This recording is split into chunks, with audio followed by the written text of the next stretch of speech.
Hello बच्चों, कैसे आप सब लोग। इस वीडियो में बात करने वाले हैं सीए इंटरमीडिएट के paper number 4 post and management accounting के बारे में। किस तरीके से आपको अप्रोच करना है कंप्लीट सब्जेक्ट को, आपका पैटर्न, आपका किस तरीके से आपको तैयारी करनी है और कौन सी चैप्टर स्कोरिंग है, किस तरीके से ए टू जेड इस छोटी सी वीडियो में डिस्कस करेंगे। मेरा नाम है सी ए संदीप रोड़ा और हम बात करने वाले हैं सी इंटर के कोस्टिंग एग्जाम के बारे में। जो बच्चे चैनल पे नए हैं चैनल को सब्सक्राइब करना और बेल आइकन दबाना मत भूलिएगा। और अगर आप सीए इंटरमीडिएट क्लासेस बाई करना चाहते हैं, बहुत ही अफोर्डेबल प्राइस पे high quality video lecture available है अनलिमिटेड व्यूज़ के साथ और बहुत ही ज़बरदस्त नोट्स कंटेंट के साथ और एमसीक्यू बुक्स के साथ और रेगुलर जूम डाउट सेशंस के साथ। ठीक है, और 1-to-1 मेंटोरशिप सबसे इंपॉर्टेंट, आपको गाइडेंस दी जाएगी सब्जेक्ट वाइज, आपको चैप्टर वाइज और कंप्लीट गाइडेंस। डिस्क्रिप्शन में आपको लिंक मिल जाएगा, लिंक पे डायरेक्टली क्लिक करके बाय कर सकते हैं। तो चलिए स्टार्ट करते हैं। जैसे कि आपको पता है हमारी न्यू सिलेबस के अकॉर्डिंगली हमारी जो कोस्टिंग है पेपर नंबर 4 है।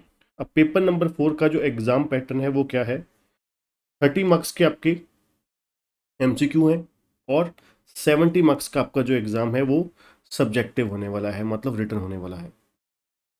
उसके बाद अगर हम बात करें ये जो एमसीक्यू हैं किस तरीके के, अगर आप अभी तक के जो एक ही एग्ज़ाम हुआ है मई 24 का, उसमें अगर आप देखोगे तो जो एमसीक्यू हैं वो आपके नॉर्मल प्रैक्टिकल कॉन्सेप्ट बेस होते हैं, है ना।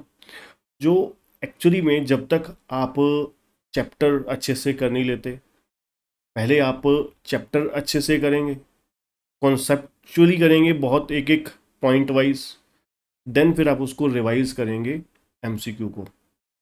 ठीक है, अब बात करें कि अगर हमें कंप्लीट सिलेबस को पढ़ना है, बाइफरकेट करना है, डिवाइड करना है, तो आप इसको 3 कैटेगरी में डिवाइड कर सकते हैं। पहला जो हमारा सबसे आसान और स्कोरिंग पोर्शन है वो है cost sheet, CRS, cost accounting system, जिसमें सीआरएस भी आ ही जाता है, और material control, job and batch और बजटरी। बजटरी की आपको पता है cash budget, flexible budget, production budget, raw material budget, ये बहुत ही इजी हैं, इसमें कोई टेक्निकलिटी लेवल नहीं होता। बेशक ये चैप्टर बड़ा ज़रूर है, ठीक है, बट इजी बहुत है अगर, और इंस्टीट्यूट का हमारा ऑल टाइम फेवरेट भी है। ठीक है, तो इसलिए ये चैप्टर बहुत ही इंपॉर्टेंट हो जाते हैं। खास करके अगर मैं बात करूँ एमसीक्यू के point of view, cost sheet बहुत इंपॉर्टेंट हो जाता है, मटेरियल कंट्रोल बहुत इंपॉर्टेंट हो जाता है और बजटरी भी, ये एमसीक्यू के पॉइंट ऑफ व्यू बहुत इंपॉर्टेंट हो जाता है। ठीक है, लॉन्ग क्वेश्चन तो आते ही आते हैं, कोस्ट शीट में से भी आता है आपको पता है, और बजटरी में से भी आता ही है। मटेरियल में मॉडरेट 5 से लेकर 10 नंबर तक का क्वेश्चन कोई भी आ सकता है। अब बात अगर करें जो लॉन्ग चैप्टर हैं, जो बहुत ही आप कह सकते हो जिसमें एफर्ट्स लगती हैं हमारी अच्छी खासी और समय भी लगता है उसको पढ़ने में और रिवाइज करने में, उनमें से पहला चैप्टर हमारा हो जाता है marginal costing, standard costing, process costing, service costing. ठीक है, देन आप कह सकते हो ओवरहेड कंट्रोल। ओवरहेड कंट्रोल में आपको पता है मल्टीपल टॉपिक्स आ जाते हैं आपके, है ना। प्राइमरी डिस्ट्रीब्यूशन, सेकेंडरी डिस्ट्रीब्यूशन आपका आ गया, मशीन आ रेट आ गया, अंडर ओवर एब्जॉर्प्शन का केस आ गया। ठीक है, तो इसलिए ये भी आपका, और थ्योरेटिकल भी आपको पता है इसमें से एक क्वेश्चन आने की संभावनाएं होती हैं। ठीक है, उसके बाद अगर आप बात करें जिनमें आपके एवरेज एवरेज स्कोप होता है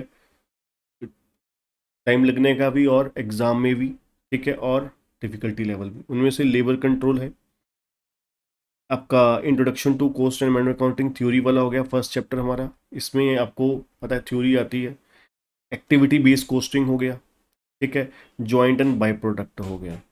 ठीक है, इनमें जो एग्ज़ाम होता है इनमें से आप कह सकते हो कि introduction to cost and management accounting, इसमें आपको थ्योरी पोर्शन आने की पूरी संभावनाएं होती हैं, बाकी की कोई श्योरिटी नहीं होती किसी भी चैप्टर में। और जो मैंने सेकंड कैटेगरी आपको बताई, इसमें आपकी सबसे ज़्यादा संभावनाएं होती हैं एग्ज़ाम में आने की, कि मार्जिनल कॉस्टिंग एग्ज़ाम में आएगा ही आएगा, स्टैंडर्ड भी आएगा ही आएगा, प्रोसेस भी आएगा ही आएगा, सर्विस भी आएगा, और ओवरहेड जैसे बताया मैंने आपको, सर ओवरहेड और बजटरी दोनों ऑल टाइम फेवरेट है इंस्टीट्यूट के, इसलिए इन दोनों चैप्टर में से भी क्वेश्चन आता ही आता है। ठीक है, अब बात आती है कि यहाँ पर आपको जो सिलेबस करना है, चैप्टर करने ही है अच्छे से, चैप्टर किया, उसके साथ साथ आपको जैसे मान लीजिए मार्जिनल कॉस्टिंग है, मार्जिनल कॉस्टिंग तो बेस्ट सूटेबल चैप्टर है एमसीक्यू के लिए, क्योंकि उसमें आपको पता है बहुत सारे एमसीक्यू छोटे छोटे क्वेश्चन बन सकते हैं।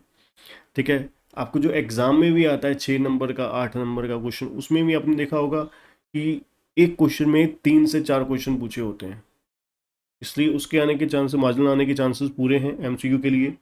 ठीक है, स्टैंडर्ड में भी पूरे पूरे चांसेस होते हैं। ठीक है ना, क्योंकि एक एक फॉर्मूला है। ठीक है, प्रोसेस टेक्निकल बनेगा। ठीक है, प्रोसेस पहले भी टेक्निकल था, आज भी टेक्निकल है। ठीक है ना, पुराने सिलेबस में भी नए सिलेबस में भी। सर्विस का भी कुछ कुछ भी हो सकता है, किसी तरीके से भी आ सकता है सर्विस कोस्टिंग का। ठीक है, मतलब क्या है, आपको जो बहुत ज़बरदस्त तरीके से चैप्टर करने हैं वो हैं हमारे ये वाले।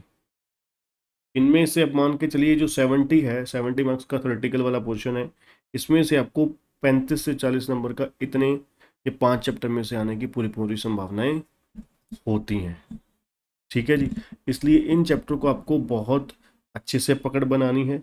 और ये जो इजी है इसको तो आपको सबसे पहले करना है, फर्स्ट प्रायोरिटी आपकी ये होनी चाहिए। ठीक है, फर्स्ट आपको ये करने हैं, देन आपको सेकंड नंबर पे ये करने हैं। ठीक है, लास्ट फिर आप थर्ड नंबर पे ये कर सकते हैं। ठीक है, और जैसे ही चैप्टर आपके ख़त्म होते हैं रिवाइज कीजिए फॉर्मुलेशन। जैसे अब कुछ चैप्टर हैं जो फॉर्मुलेशन बेस हैं, फॉर्मेट बेस हैं, ऑलमोस्ट आपने देखा होगा कि कोस्ट शीट कोस्ट सॉरी सारी की सारी फॉर्मुलेशन और फॉर्मेट बेस है।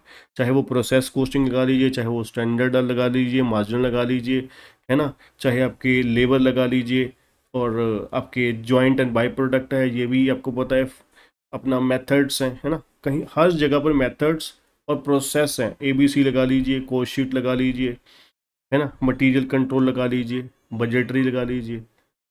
तो यहाँ पर आपको जैसे ही आप सिलेबस करेंगे उसकी फॉर्मुलेशन रेगुलर रिवीजन कीजिए, फॉर्मुलेशन रेगुलर रिवाइज करिए, फॉर्मेट रिवाइज कीजिए, उसके वर्किंग्स रिवाइज कीजिए।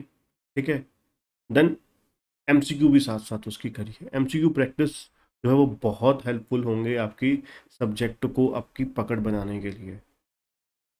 ठीक है जी, आज के इतना ही, मिलते हैं नेक्स्ट वीडियो में। चैनल को सब्सक्राइब, वीडियो को लाइक और शेयर करना मत भूलिएगा। Thank you.